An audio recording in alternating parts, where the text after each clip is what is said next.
జీవ గ్రంథంలో పేరు రాయబడి ఉందా? జీవ గ్రంథంలో పేరు రాయబడిన వాడే క్రైస్తవుడు. క్రీస్తుని వెంబడించేవాడే క్రైస్తవుడు.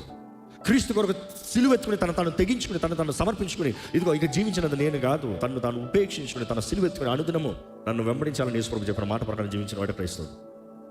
ఈరోజు ఎంతమంది కేవలం దేవుని కొరకు దేవుని దగ్గరికి వస్తాం, మనం చేయవలసింది ఏంటో మనం గ్రహించిన వారికి ఉంటాం. దేవుని వాక్యం మనం గమనించండి. ఇక్కడ శరీర సంబంధమైన జీవితం ఎలాగుంటుంది? శరీరానికి ఆత్మకి ఎప్పుడు పోరాటమే అంట. రక్షించబడిన వానికి పెద్ద తెలియదు, ఎందుకంటే పాపంలో బ్రతికే వానికి ఆత్మ చచ్చిన స్థితిలో ఉంది, స్పరిస్తూ ఉండదు.